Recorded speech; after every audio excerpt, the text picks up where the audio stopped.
This is episode 7, Box Score Sports. I'm your host, Austin Berge. To the right of me, I got the mouthy sophomore, known mankind, Aiden Mueller. On the left of me, we have Waltavius Winter. By the computer, we got Lance Rademacher. And we got a special guest this episode, Chris Moscho. He'll be talking about a football win this year. We got a special guest, Chris Moscho. He's a football head coach, and he's also a teacher in the elementary. Yeah, thanks for coming on. Thanks for having me, guys. Yep. It's always fun. Started off, what was your year like this year? Overall, the season we were 8-2. It was a great season. Those 2 losses to the same team kind of stink, but at the end of the day, 8-2, I would say was a great record. Mm-hmm. It's a fun season. It was a fun season. A lot of things happened throughout the season that made it fun, which we'll get into, I'm sure, in a little bit. But yeah, all in all, it was a great season. What was your goals at that start of the year this year? You never really know. I mean, start of the year, we took our all-district wide receiver from last year's team, put him at quarterback. And so with one of the bigger positions on the field, you just don't know how the season's going to go. But we knew he had talent, and so that was a big factor. So once we figured that out, and everybody else got into place, and as the season went on, we knew just how good this team was and how our linemen were going to kind of control the games, and so that was good. Lyman did very good this year. His jersey didn't get dirty much. No, I don't even think he washed his jersey when he handed it in. It was just clean from day one. No, he didn't get touched a whole lot, and he made the lineman made a lot of holes for our running backs to gain a lot of yards, and a lot of time for Ilias to step back, make his reads, and throw. How do you get the lineman to that spot where Ilias doesn't need to worry about getting sacked a whole lot? I think just them communicating. I think Schumann does a great job getting the linemen prepared offensively, defensively too, with Mr. Langer. Mr. Rambo, I think all those guys do a great job of making sure they're in sync and the game plan is intact, and they do a great job. There's a lot of seniors on the line, and the whole team, 15 or something? Yeah, 15 seniors. Huge having seniors. Football is a game of numbers, and then especially football is, it's great to have younger guys, but seniors, your upperclassmen, are the ones that, maturity and ability, it helps a lot having those older guys. So 15 seniors is huge in any team. You talk to a lot of various schools when you tell them, they ask, what are you losing? And we tell them 15 seniors, and they're always kind of open up wide. And they say, I don't remember the last time we've had 15 seniors. So that's a testament to the BDE and the program and those guys, a senior group, sticking with it from young on and having a heck of a season and successful seasons year after year. So that's a numbers game is huge, and if you can get a lot in a grade, it's even better. Mm-hmm. How did you think the seniors affected and leaded the team this year? This year's seniors, great leadership, both on and off the field, in the classroom, in the community, but on the field is where we see it a lot. Those 15 guys put a lot of hours in the weight room, getting themselves ready, prepared weekly, both physically, mentally. 15 seniors, it's huge. Those guys, again, just great leadership guys. Yeah, you could always count on them. Mm-hmm. What was your favorite memories from this year? There was a lot. Yeah, and that's great. Some of those seasons, your favorite memories are, you got to kind of weed through some of the stuff and find them. But in the past couple of years, favorite memories is easy. Like this year, I just wrote down a couple of them so I didn't forget them. But one, the community support. So we had, if you guys remember when we left for Fargo, we stopped at Boosters, and Boosters gave us a whole bunch of drinks. Coop's Corners was there delivering the breakfast sandwiches. Belgrade Steel Tank and some parents made sure we were upgraded from a school bus to a charter bus, and I would say that's one of the favorite memories that probably you guys don't see as much as I see, but the community support and how involved they are, and that's just small town love. Another one was the Easton Root Award. Okay, having Easton at practice, and that meant more to him and our guys than a lot of people know. Just having him out there, giving him the 12th Man of the Year award, I think that was pretty special, pretty neat, and that got delivered to the hospital, and I got a picture with Easton and the ward, and it was just super cool. It's bigger than football type of thing, so that was a great memory. And the other memory, okay, you guys don't know this either, but before we played USA at homecoming, their head coach Jay Loven came to me before the game and said, "I have something for you after the game." And so after the game, he handed me an envelope and it was full of cash. So what USA did is one of their home games, they passed around a helmet, and that was to support myself, my family type of thing with what we were going through. So that was just, again, bigger than football moment. That was pretty cool. Huge rivalries during the game. Outside of football, we're great friends, and that just went to show like a community like USA, who we're rivals with, done something so cool for myself, our team, or everything. But those are the three that stick out. Fargo game or Fargo Dome is obviously a big one too. Anytime you make it there is huge. And I hear I'm gonna just go off a little bit. Anytime like some of the fans will tell me, some of the older fans might maybe say like, why wouldn't BB and USA play in Alexandria? Why wouldn't BB and USA play in Sauk Center? I totally disagree with that. Going to the Fargo game, if you're a player and you played in the Fargo game, you remember that, and I think it's so cool. So I can't agree. I know the travel. I know there's expenses involved with it, but it's one of the memories that you guys or the seniors brought up multiple times that they'll never forget playing in the Fargo Dome. So that's another great memory is just playing in the Fargo Dome.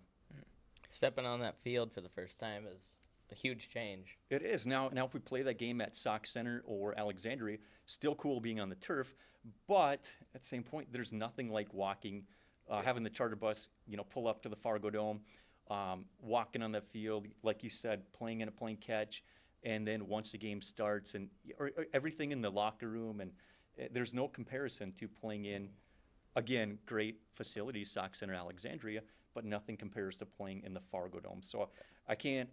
Whenever they bring that up, I can't agree with them that would be a better spot. And I know we do lose some fans based on travel, but at the same time, if you're a player and you played there, you know how cool that is. How do you make it to the Fargo Dome year after year? Okay, that's a good question. Great question. I'm glad you brought that up too. I would say, as a student athlete, it's hard. It's hard waking up at 6 a.m. in the off season to train, right? But for the last how many years that I can remember, we've had great leaders, great seniors that do that. They wake up at 6 a.m. They train, they prepare, and do whatever it's going to take to win. So I would say they're not sleeping in like other people are. So it's them. I would say we also have really good coaching staff, a great coaching staff actually. With started out with and we have a coaching staff with a lot of experience. So I'd say Jordan Fester and Funk do a lot with their junior high program to get them ready to play at the next level. So first off, again, hats off to those two.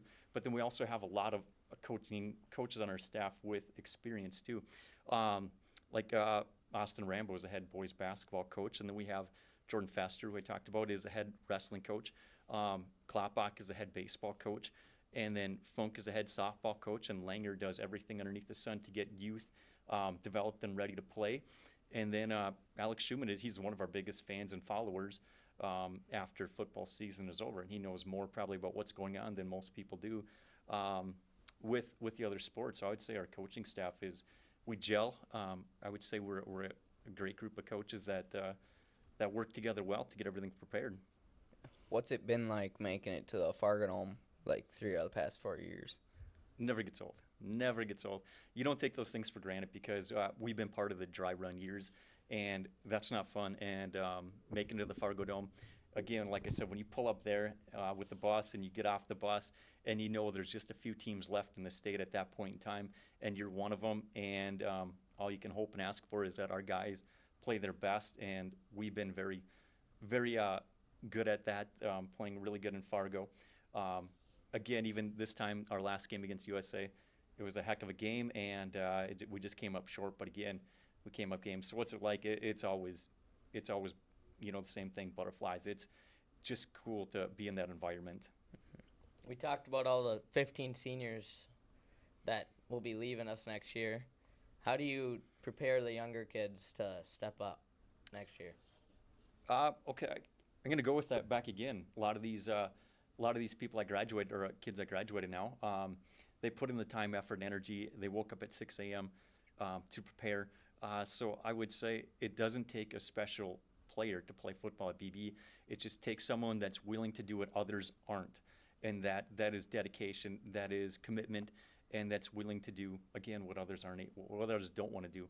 So if you're able to do that, which we've had a good string of kids that did, we're going to be successful. So a lot of this is on the student athletes and how much they want to prepare and how much do they want success. And then during the season, it makes our job a lot easier. We go look back at like a Mason Comerford. You guys remember Mason? Yeah. The guy lived in the weight room. He didn't play a whole lot his junior year. Lived in the weight room and became a offense and defensive starter for us. We've had again going back. Let's go depth. The last so many years we had depth.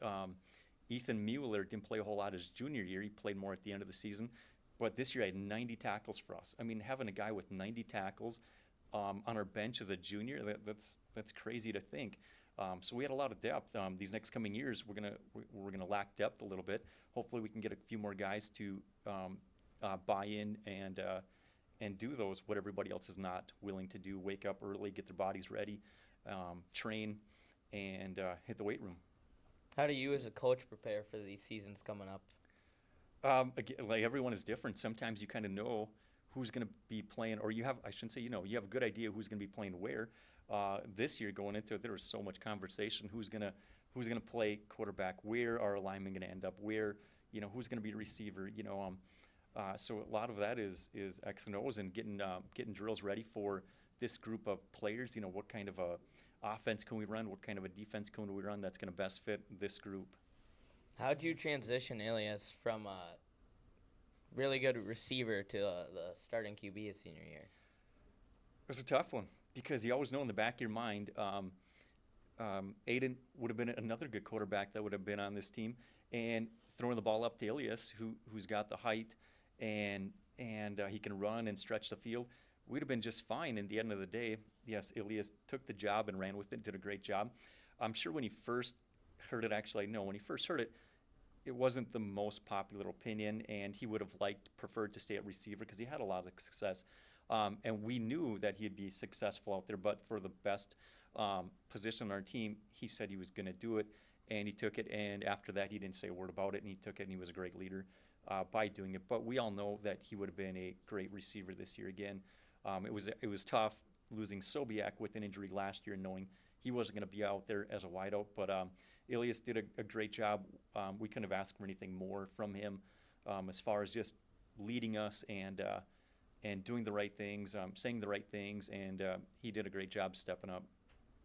How do you try to prevent those injuries on the field? I'm going to shout out to Klopbach here, too. He does a lot of stuff with preseason stuff, with in-season stuff, making sure you guys are ready to go with everything. I know we have APP and our numbers aren't as good there, too, but she does a good job of making sure those guys know what they're doing as well, training those guys, too. But Klopbach is a big leader in that and knowing what we can do, when we can do, and but I think that's we don't go all out in practice all the time and just crunch each other all the time. We take it easy and we go hard when we need to go hard, and we take it easy when we need to take it easy. So we make sure the athletes know themselves. How are they feeling? What do they need to do to get ready to prepare? We always got good stretching lines to do. Yeah, I mean, sometimes when coaches walked out there and they're stretching, it's like, are they really doing it, or are they just walking through the motions? And then sometimes we remind the guys that this is probably one of the most important pieces of practice, is making sure we're ready to go. And after a reminder, they're good to go for a week again or two, and then we need to remind them again. But yeah, stretching it's super important. Yeah, it is. Well, that's all we got. All Thanks right. for being on, and good luck. Still. Yeah. Oh, The yeah. game now. We have the We got game. the game.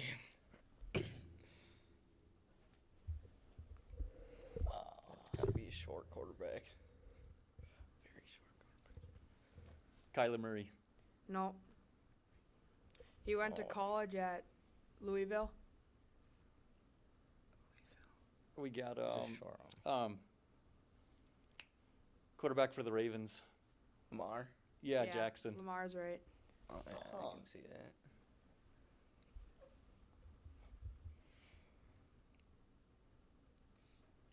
It's hard with no background. Went to college at Iowa State. Iowa State. Iowa State. Joe Flacco. He was called Mr. Irrelevant. Brock Purdy. Oh, pretty, yeah. It's Purdy.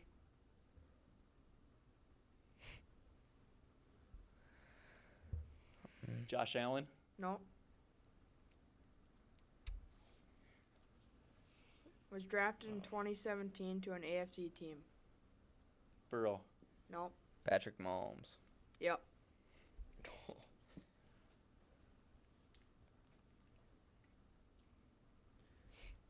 Played college game at Same one. The same one.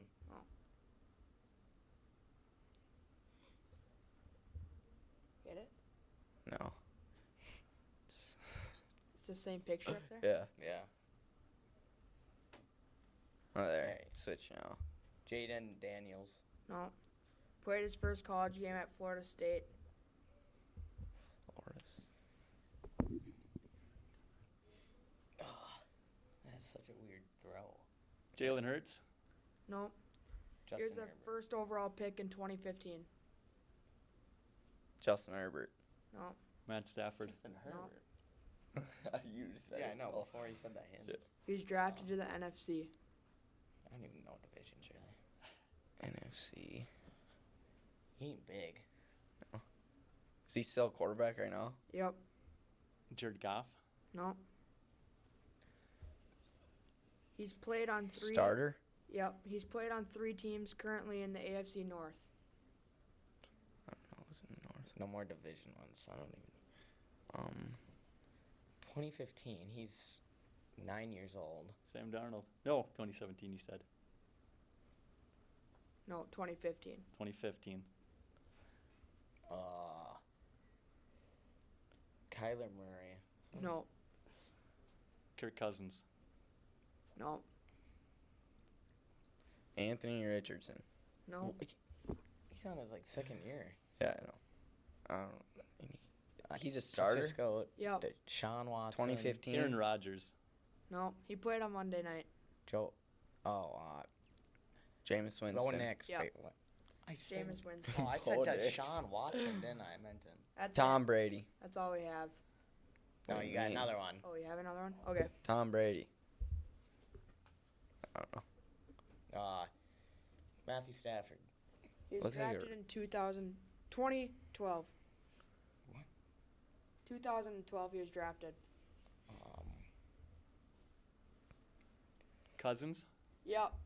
That's right. That's all we have. Well, thanks for being on, Moscho. Yeah. Yeah. Thanks for having me, guys. Yep. Appreciate it.